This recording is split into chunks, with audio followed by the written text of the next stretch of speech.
Are we the live agenda. here? Yes, AM? we are. Oh, okay. Hi, everybody. I'm well prepared, huh? I don't have a whole lot to say. On the agenda here, it says that I'm to talk about House Bill 657. Maybe talk about that letter that we sent to the committee a little bit. I think that's where Elsie was wanting to go with it. Sure. So, Pad might need to jump in and help me along here with this a little bit. My understanding is a partial discussion of things related to House Bill 657 is to occur on April 23rd. And on that agenda is two topics that are near and dear to my heart. One of them is the special education draft bill that modifies the calculation that determines the size of the appropriation for special ed to the state. It's my understanding that the discussion is going to be surrounding the draft format that was made at the last subcommittee hearing. And that does three things. It places special ed in as a part of the base aid calculation. It makes an adjustment for special ed appropriation related to the CPI growth and inclusive of A and B growth. And it also assures that whatever the appropriation amount becomes, it cannot be reduced even if there is a decrease in student population in future years, preserving the appropriation from maintenance of effort issues. I believe that is what was requested of me, but I hope that's not new news to anybody. Jenifer, is there anything that you want to add on that? Sorry, taking a minute to get off mute. I would say no, there's nothing that I wanted to add on to that. The superintendent did ask me to share with you all what some of the concerns were in terms of compensatory education that we were hearing from the field and what we were doing about it. So OSEP has put out guidance that is requesting that every IEP team consider if a student on an IEP needs compensatory education based on what happened during this time. The districts and school staff are anxious about that. There hasn't been any guidance in terms of how to calculate that. What we are doing right now is giving them guidance to make sure that they're just collecting data on all of their good faith efforts, looking at making sure they have the data on what skills students had going into this crisis, and then we'll measure where they are coming out of it, and at least we'll have that information, and then as we get more guidance from them, sharing that out and working through that process. But there is a lot of angst around that right now. Superintendent Arnson, did you want me to share anything else? No, thank you so much, Jenifer. I know the minute that compensatory gets in there, it looks like schools have not been doing their job. And I haven't at this point received any indication that that's the case. But we want to make sure that we follow the guidance as much as following the law. And I believe that this is a discussion across the United States with OSEP as much as it is within our discussion here. But I do believe we are doing everything we can. And from a teacher standpoint, from any child that we have within our care, it's documentation that will be the better path going forward. Thanks. And Pat, if there's anything you want to add on that, feel free, but we were hoping you could update us as well on special education funding for 19-year-olds, where that conversation is at. Yes, so this is Pat. There's kind of a flurry of legislative meetings that are coming up, including this Finance Committee subcommittee, and I'm not sure that anybody from LFD is on the call, so I'll go ahead and just let you know. That was the HB 657 subcommittee that Paul was talking about. Yes, they'll be discussing this bill draft on special education funding.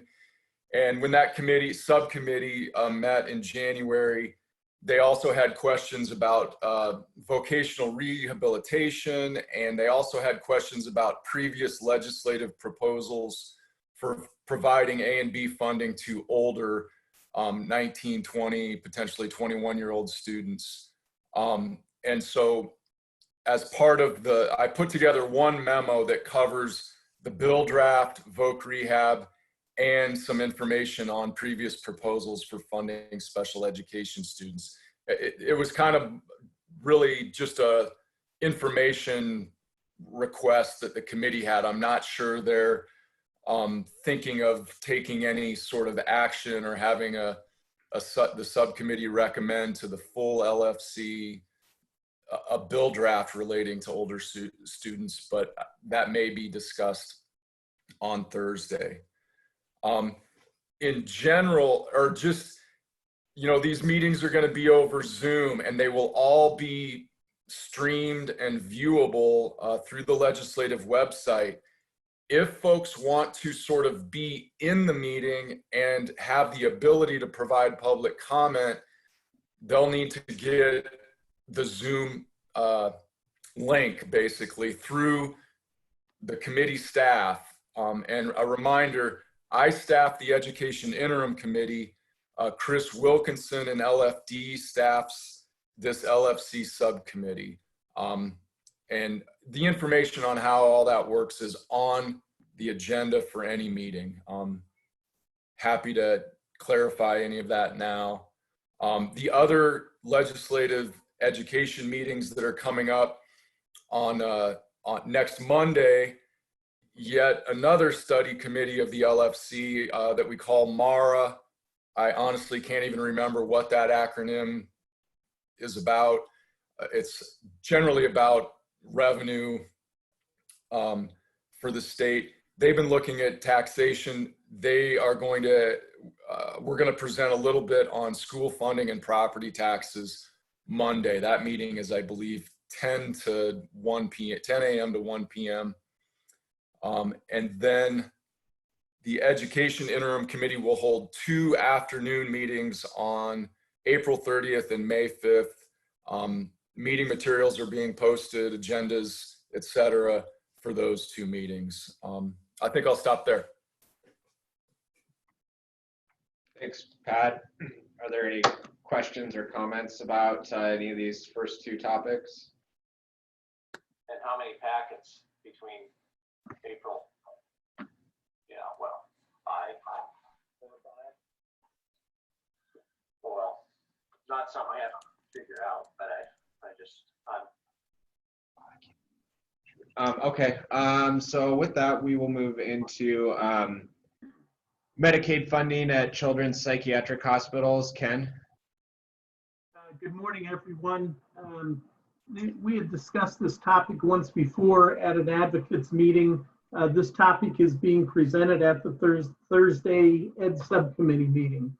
The issue that's there is that in providing funding to children who are in children's psychiatric hospitals or residential treatment centers, we have always excluded kids whose medical costs are being paid through Medicaid, as there was a belief that Medicaid was paying for the education services provided to those children. And this goes back a long time in terms of how long this has been true. But beginning 1.5 years ago, we received a complaint that really wasn't true. And after looking into it, and as I've said before, spent a lot of time talking to DPHHS, former staff members of our agency, former attorney of our agency, etc. It seems pretty clear that Medicaid does not pay for education services. What that means is that the appropriation for in-state treatment that pays for in-state services is insufficient to also pay for the Medicaid kids. What we're seeing so far, what we did is we changed our contracts to allow these facilities to build for the education of these children, but also added a clause to each contract saying that we would prorate the available appropriation in anticipation that the appropriation would be insufficient. And year to date, in this fiscal year that we're in, we've had to prorate just above 50%. which means that the appropriation that we need has to double. And the appropriation per year is $787,000. The biennial amount that we need in addition to that is $1.6 million. So that basically means that we plan to ask for a supplemental appropriation for this biennium to make up for the shortage in payments that we've incurred and will continue to incur, plus a proposal for that same $1.6 billion in the next biennium.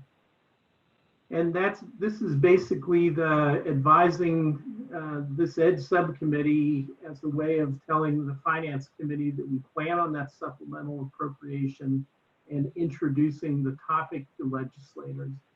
I'm really curious to see what types of concerns and feedback we get on this. I'm certainly have been advised that no one likes a guy who comes and says we need more money. So I'm prepared for that.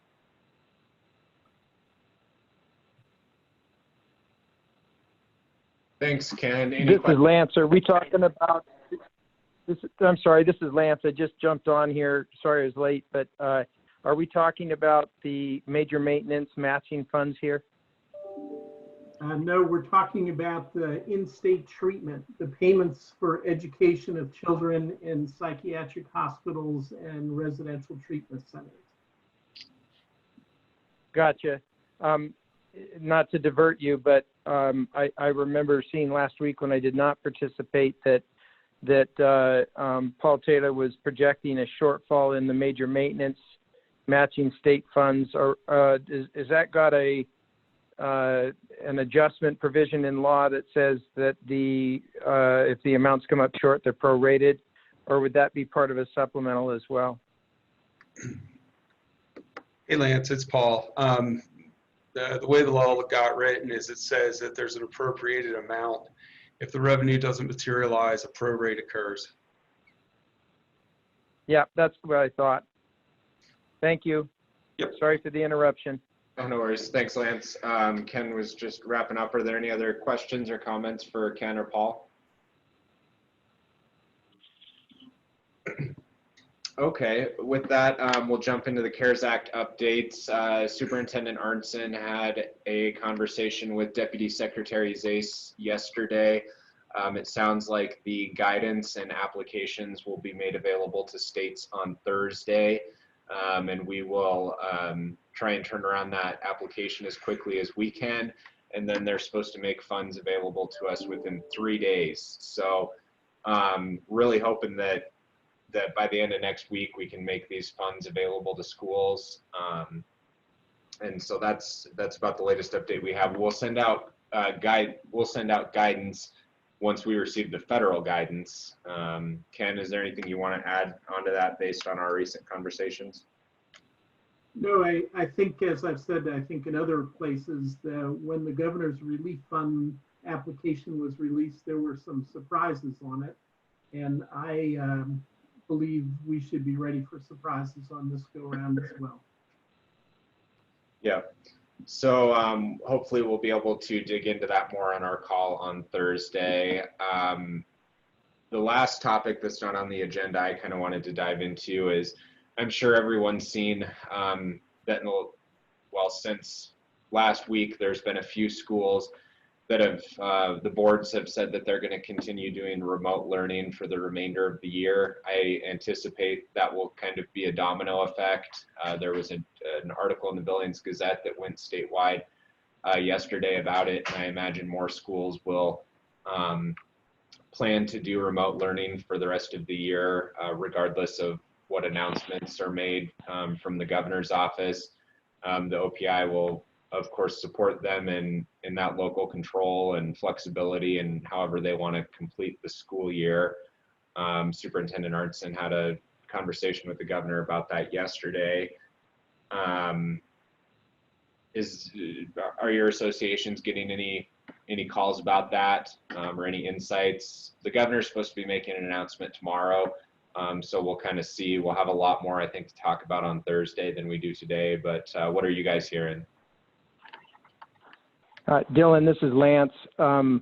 We've been advising our members since the initial issuance of the directive that the primary distinction that the governor gives to schools, which is important and valuable, is the waiver of aggregate hours of instruction. And so, obviously, there may even be no need for a waiver because everybody was also correspondingly planning to provide off-site instruction, which qualifies for A and B under the existing law without any waiver. Crystal clear, 21-101, 29-311, 27-118. They all have, for a long period of time, have authorized school districts to satisfy the aggregate hours of instruction through off-site learning. The key distinction that we've drawn for our members all along, including for those that are making this decision right now, is that the distinction between what you've done so far and what you may choose to do now, regardless of what the governor does, is that you'll no longer have the waiver of aggregate hours of instruction. So, and that's a significant loss, because what the governor has said is, give me a good faith effort, do your best in off-site learning, and nobody's going to hold you to meeting the aggregate hours of instruction. So I think it's what we've been stressing with our members is those members who make an independent decision are entitled to do so.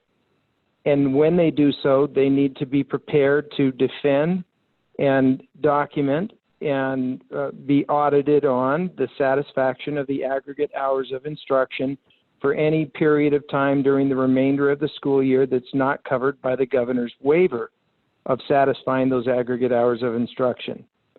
We're in the final process of developing model policy for districts in anticipation of a lift of the directive or a modification of the directive, and it specifically addresses this particular issue in a way that we believe will leave school districts well buttressed in successfully managing their way through an audit as to whether they have satisfied the aggregate hours of instruction in an off-site mode.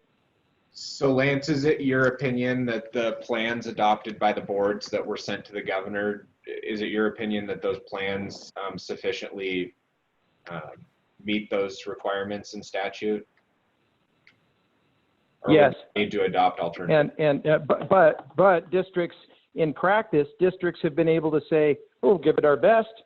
If it doesn't work out, it's okay because we have a waiver," and they will no longer have that waiver unless the governor chooses, which would be my preference. If I were king for a day, I would prefer that the governor, when he loosens restrictions, if he chooses to do so, would say, by the way, we expect that school districts will continue to honor their commitment to kids and do the very best that they can, both off-site and on-site, and the aggregate hours of instruction are waived for the remainder of the school year for everyone. That'd be a perfect world. Well, it sounds like. But if that doesn't happen. Oh, go ahead. I was just going to say, if that doesn't happen, again, school districts have the right and the obligation to meet the aggregate hours of instruction through distance learning, and I think their plans that they submitted are completely reasonable in that regard, and that they can successfully manage their way through the audits on their A and B count in the next year. Okay, we did submit a recommendation to the governor's office a couple of weeks ago, saying that schools should have flexibility in being able to continue remote learning or a partial move back into school, whatever they want to do.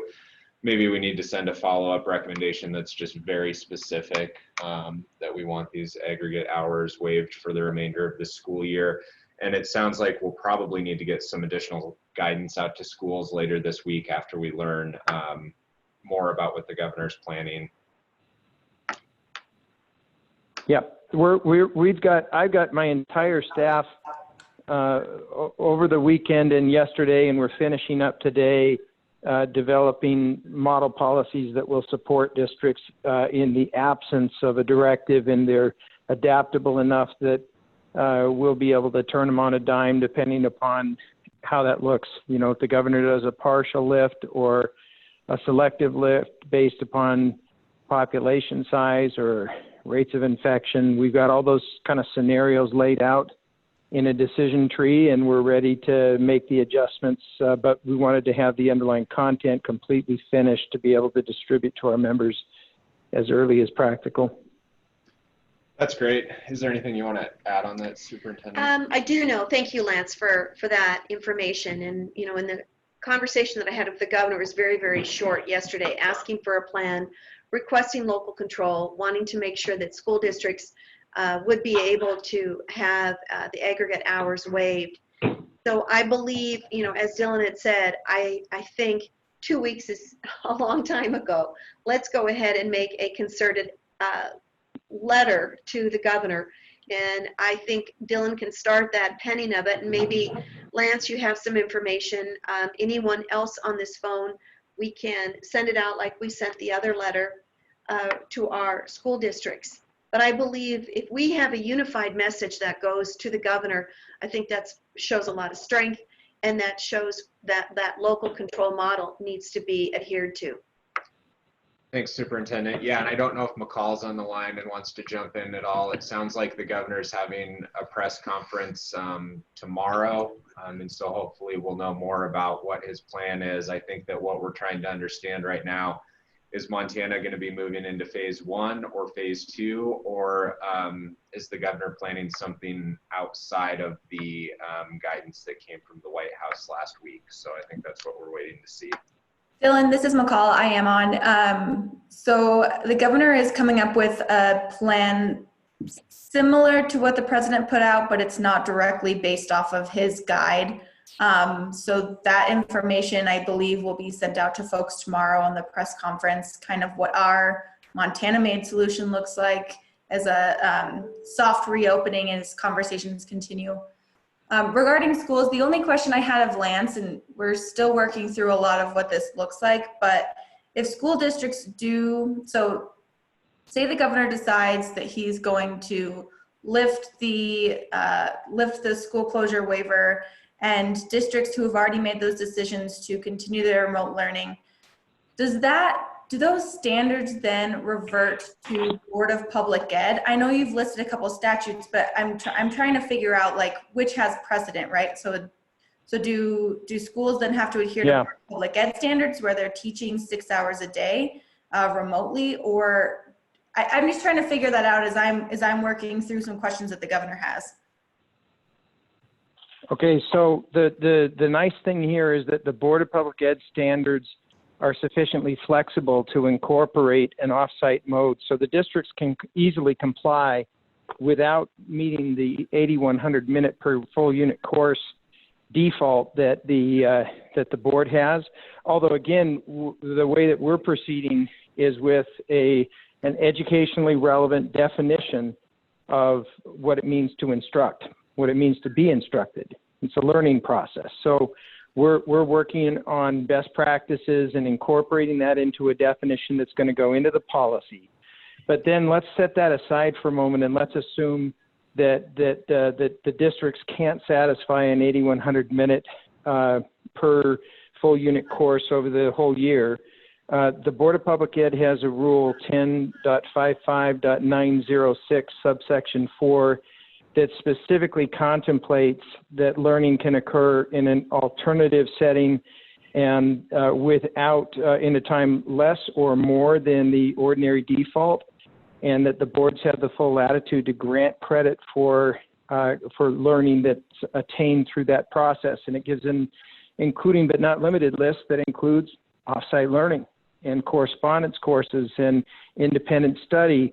So we believe that there's great consistency between the monetization of learning, the A and B process, and the Board of Public Ed standards that specifically under 10.55.906 subsection 4 specifically authorizes compliance through off-site learning. Okay, that's super helpful. I guess I'm just worried that, you know, based on the plans, and I've read through every single one of them, I'm concerned that there are a lot, if not most school districts that will not meet that aggregate hour requirement. So just running through all scenarios, thank you for your help. Well, and so here's the other thing, McCall, is I think it would be helpful if the governor clarified, because as long as they're working under those plans and under an approved plan during a period of time that's covered by the closure, they don't even have to satisfy the hours at all. When the governor lifts that safety net, if he chooses to do so, if he pulls the safety net out and says, okay, now you must comply for the remainder of the year, then they're going to have to up their game. And we think we have our policies in place in a way that will allow them to do so. And some of that's just an interpretation away. You know, I'll give you an example. When we think of the status quo, put a teacher up at the front of the room, put some kids in the seats, nobody inquires as to the quality of instruction, satisfies. And I don't necessarily think that's good, but it's typical status quo thinking, and I'm not immune to it.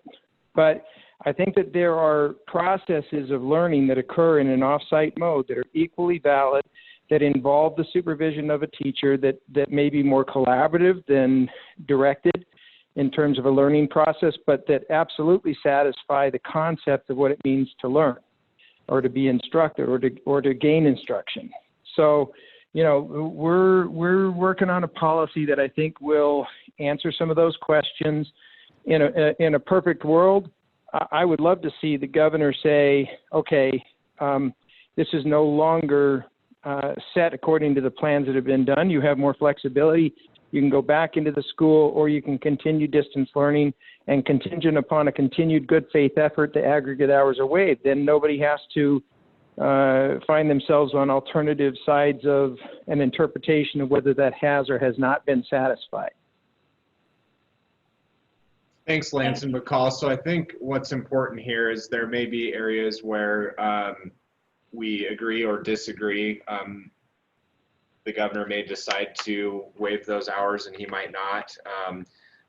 So that's fine if there's areas where we disagree, but in the areas where we do agree with each other, we need to make sure that we are all putting out consistent guidance, because the last thing that we want is the order to be lifted and the governor's putting out one set of guidance, OPI is putting out another set of guidance, and the associations are putting out their own guidance.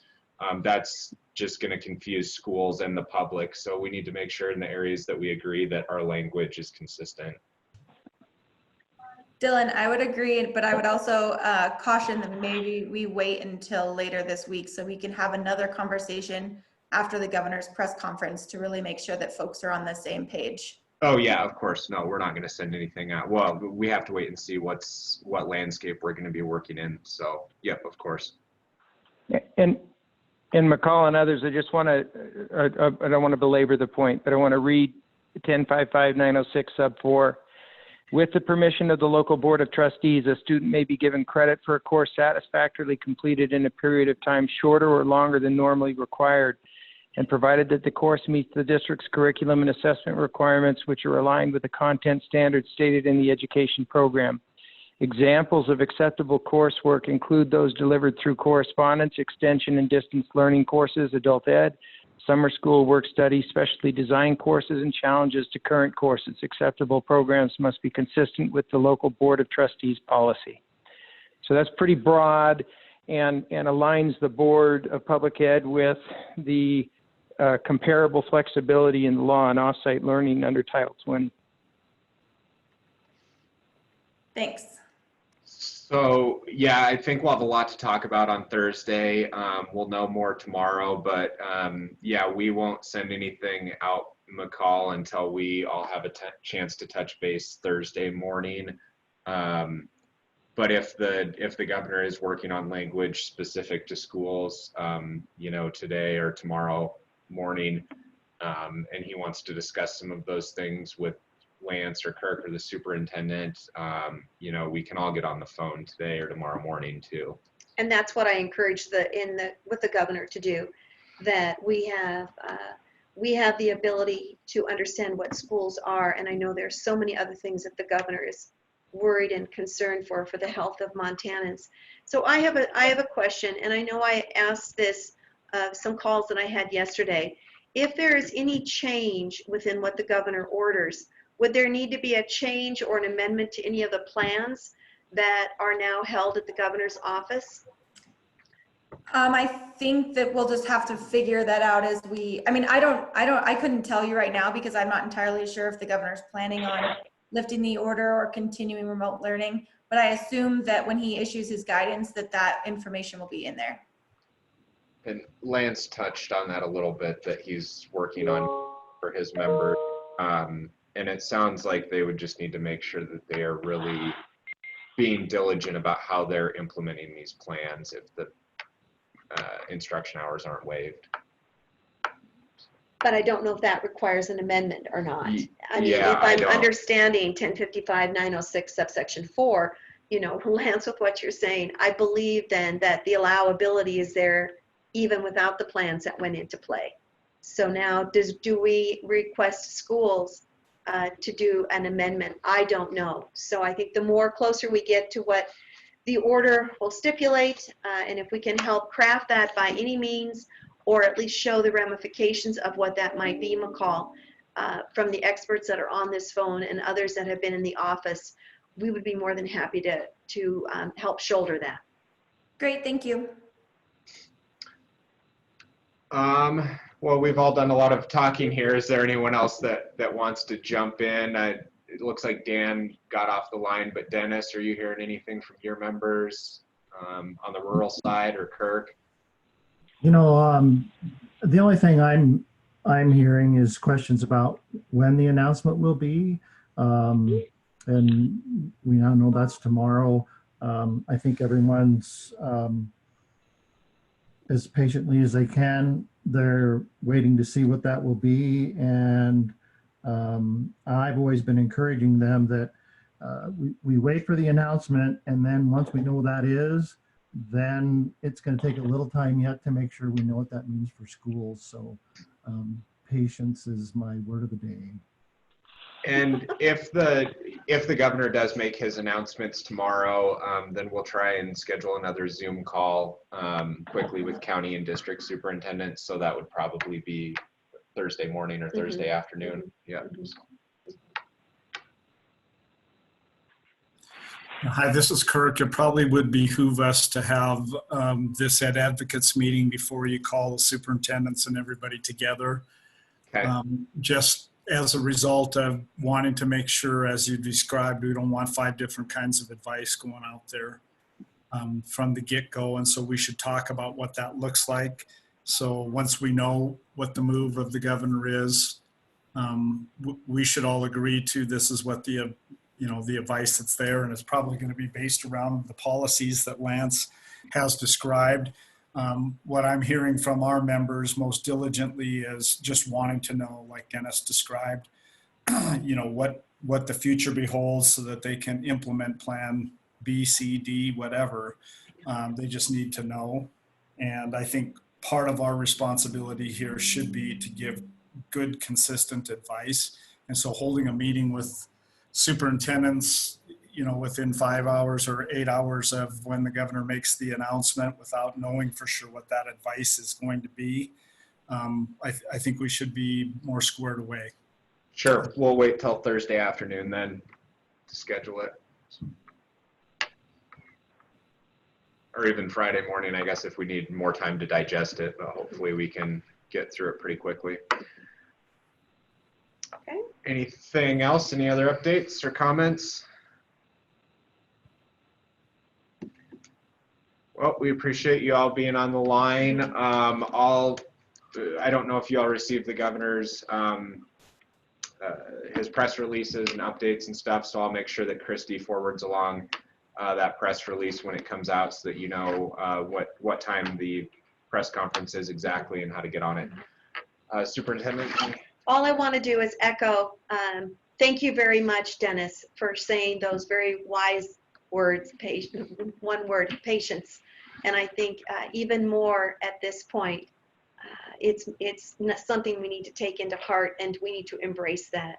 So McCall, I want to say thank you again. When I was on the phone with the governor, I sang your praises, and I so appreciate your willingness to work within all of us and to try to understand and calm the waters when things are so uncertain. So I want to thank you again, McCall, for everything that you have done in being a good listener. And in encouraging us as we go forward. So thank you. And Dennis, again, patience. Thank you all. Stay healthy. Talk Thursday. Thanks. Bye-bye. Thanks, everyone. See you. Be well.